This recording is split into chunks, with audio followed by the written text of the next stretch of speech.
sweet compassion when my soul's in need. I find compassion for friends and enemies. My own compassion is where my spirit breathes.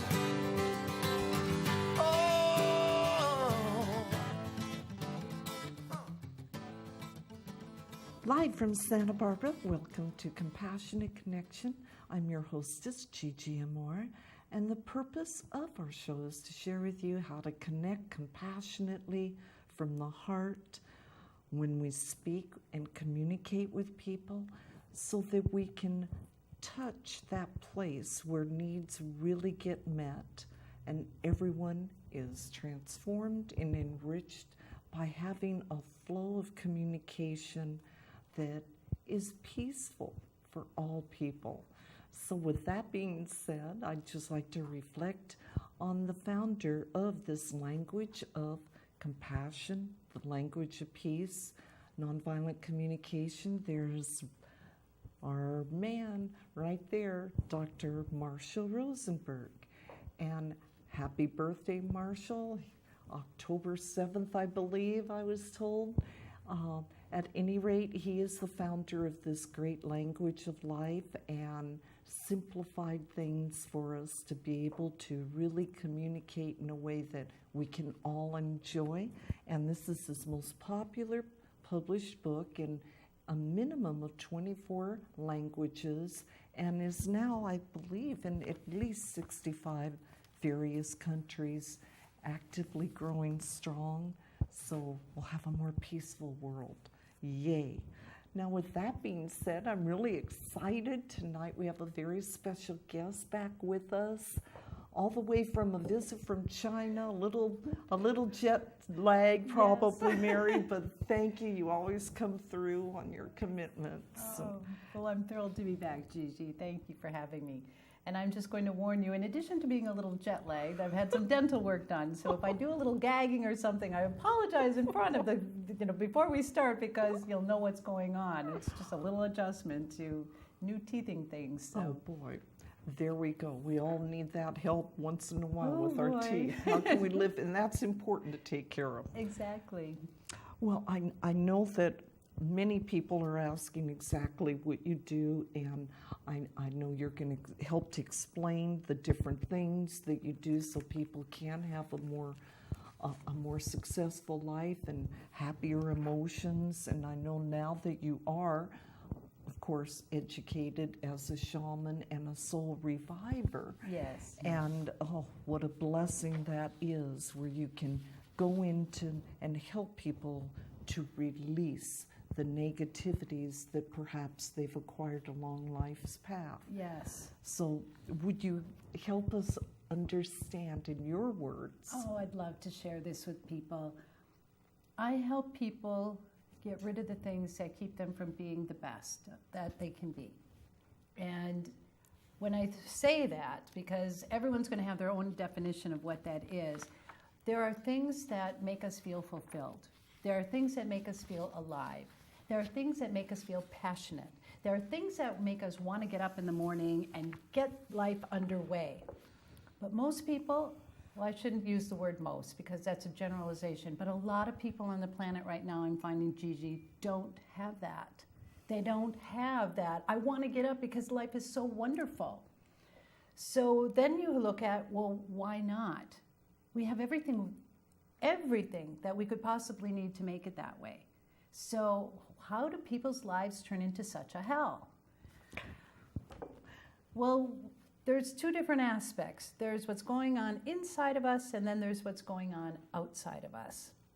And both play a piece in it.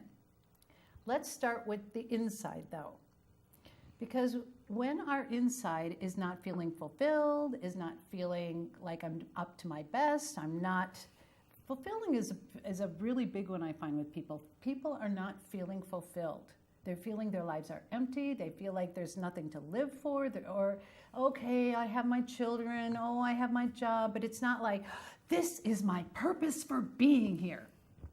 How many people do you talk to that have that? Not a whole lot. Yeah, so the power of each unique individual in their own little corner of the world, bringing out Yes. good and love and Yes. that energy that you help them to get to Yes. through any of the pain being eliminated. Exactly, because what happens if you're not feeling fulfilled, if you're not feeling connected, if you're not feeling connected or passionate, it's because there is a block that's in the way. Because every person was created to be that way, without exception. So if you're created to be that way, and you look at little kids and you see they're that way, and if you go back, probably in your life, if you go back far enough, you can probably find moments when you did feel that way. So there is a barrier between you feeling that way and experiencing life that way. So that's what I do with people. I help remove that block. And the biggest block that I have found is the emotions. People's emotions get in the way. Now, I had somebody say to me once, well, the whole range of human emotions is what makes us human. Well, yes, that's true. And do I want to be angry?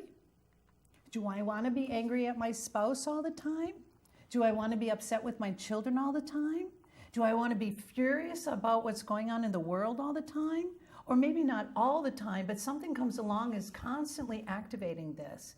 I don't think that that's a great way to be living. I know when I experience being happy versus not being so happy, I prefer to go back to the being happy.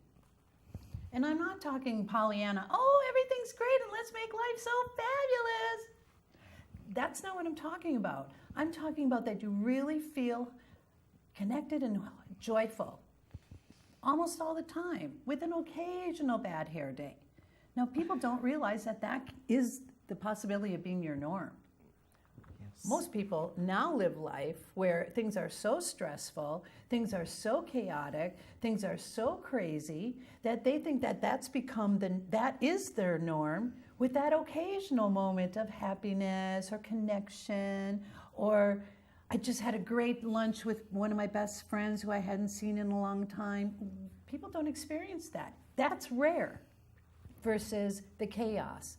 And I'm here to tell all of you, that is not the norm. We are not meant to live life that way.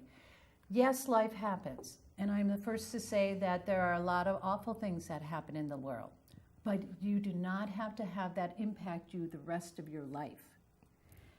So I have learned an ancient technique from South America, older than acupuncture and Ayurvedic, two fabulous modalities that help people.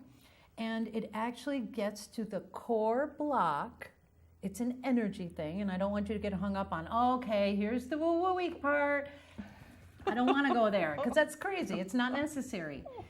What I want you to know is that during a session with me, I have people tell me what's wrong. Because you know what, Gigi, what you've gone through is certainly different than what I've gone through, and is certainly different than what somebody else has gone through. So I can't say, okay, Gigi, you know what, this is what I'm going to do for you. I'm going to help you get rid of your jealousy. And you may look at me and go, I don't know what you're talking about, Mary, because I don't have jealousy. Well, of course you must, Gigi, because I know everyone has jealousy. No. No, that's not true. Everyone has their own individual pain, their own individual story of what they have gone through that's built this block, that's built this barrier. So first I need to know what my client wants to work on. What do you want to get rid of? What's been your block? And that's my specialty, is to really help hone with people what has gone wrong. What has gotten you to this place that the norm is stress and negativity and hurt and pain, instead of having that be the occasional day. So once I have the list, what my client is doing for the rest of the time with me is they are feeling their emotional baggage, pain, hurt, anger, whatever, negativity, and they're breathing. There's nothing crazy. That's all that they're doing. It's very safe. I've experienced Thank this. you, Gigi. And you're very helpful, patient, non-judgmental, and very loving, because you just want everyone to be their highest potential self. Absolutely. When I work with somebody, Gigi, I can see who they really